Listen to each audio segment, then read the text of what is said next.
Good evening, viewers, and welcome back to Prime Live. Next month will mark 2 years since the Jagersfontein mine disaster, when waste torrents from a disused diamond mine actually burst the mine's dam, killing 2 people and injuring dozens of people.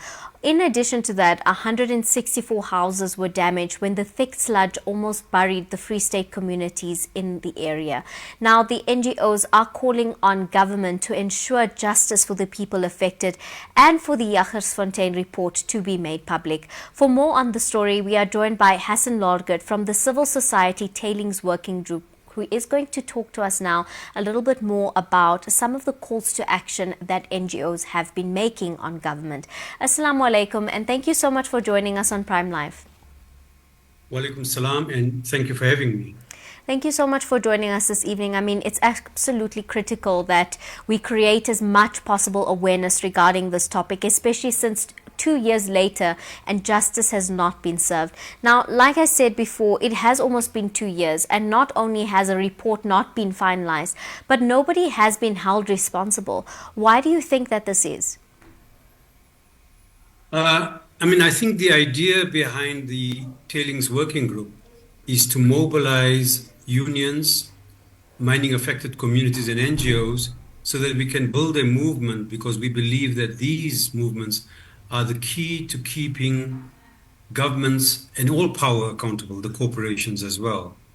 Now, I think there's been a failure of us to be forthright. There's a failure on the part of the Chapter 9s. I want to take, I tried to do interviews very differently. So I want to talk about the Human Rights Commission today.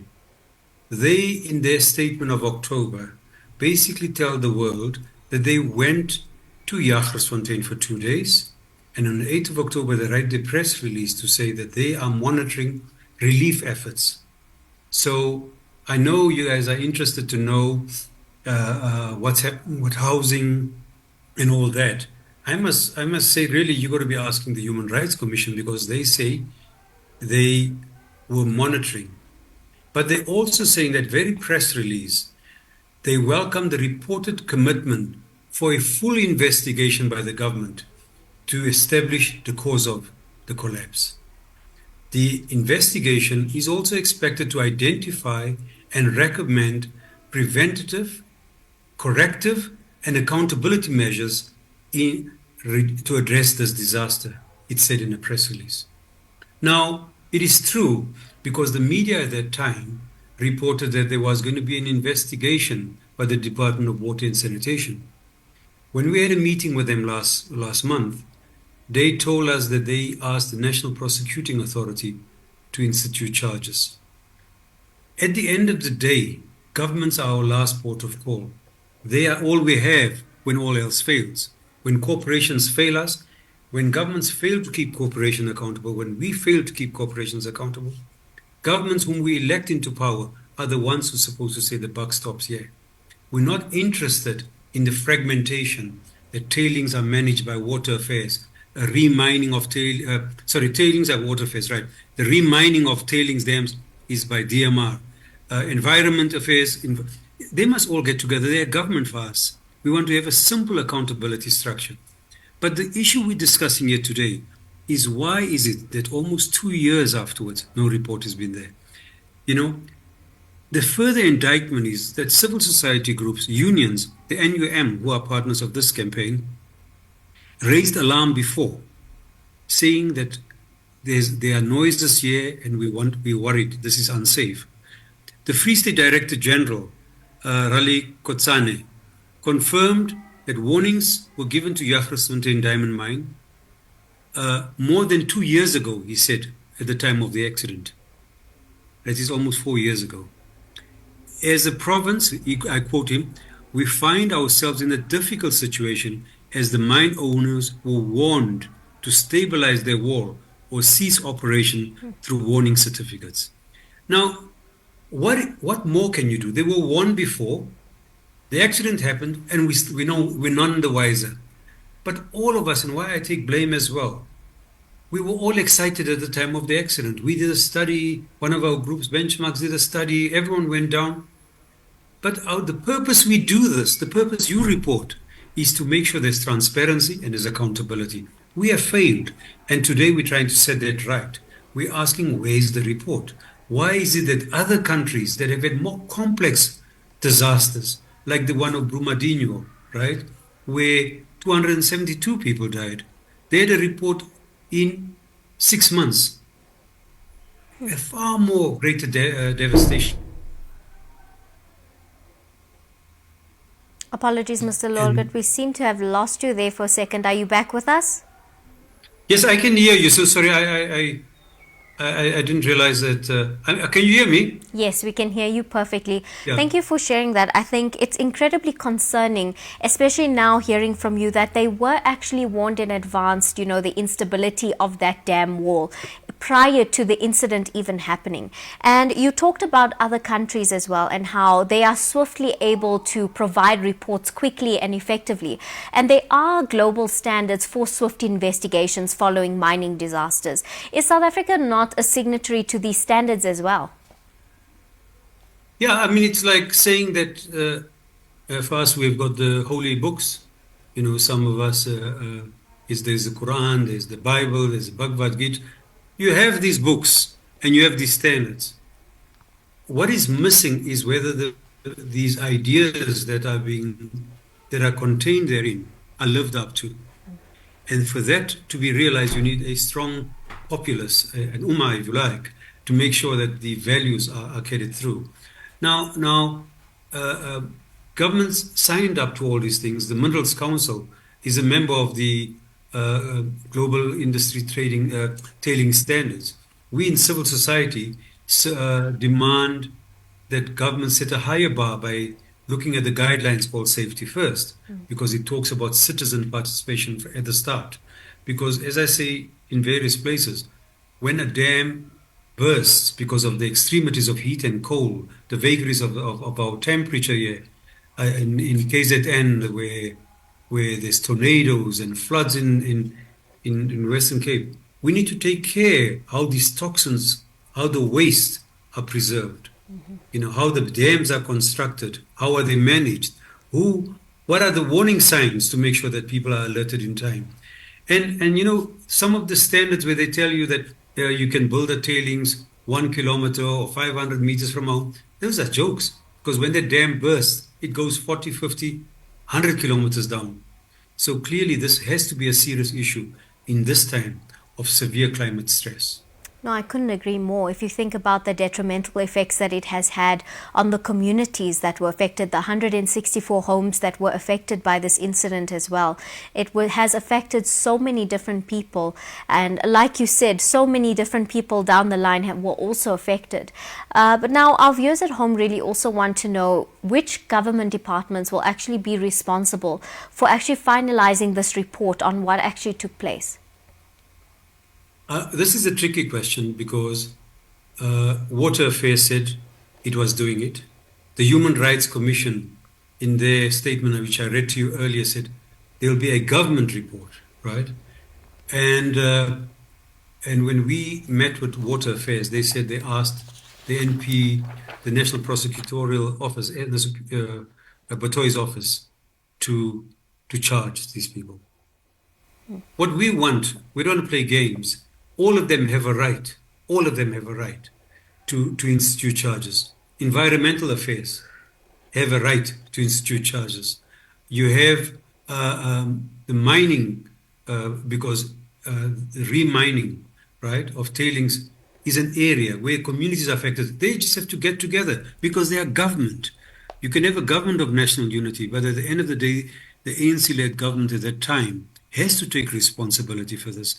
And it's very easy because the DGs do get together, But for me, simply put, the prosecutor must charge, but there should also be accountability why this has not been made public. Everyone has to answer for that. But I do think there should be a joint working committee going forward to manage all tailings facilities. The Auditor General talks about 6,100 ownerless and derelict mines. Itself is a problem. The concept is a bit of a joke because when these guys made money, you knew who it was. They were fancy people. All of a sudden, we don't know who they are. They're ownerless and derelict. You know, maybe the station INEX must start paying some investigator to find out who they are, because the polluter must pay, right? But those people, they have left these mines where there's zamazamas now, where people are mining illegally underground with magnesium and other stuff like that, which can damage our water supply, which the water affairs are paying 200 million every now and then to get the water up to quality. Why not get those crooks who made money? Let's find them. Let's investigate. Let the NPA also find out who they were, because they can pay for the damage. Really, you know, these legacy mines did not just build buildings, they also destroyed people's livelihoods. There are asthmas that people will suffer continuously now when the winds of August start coming, especially in Soweto and areas which is very near to where I'm talking to you from.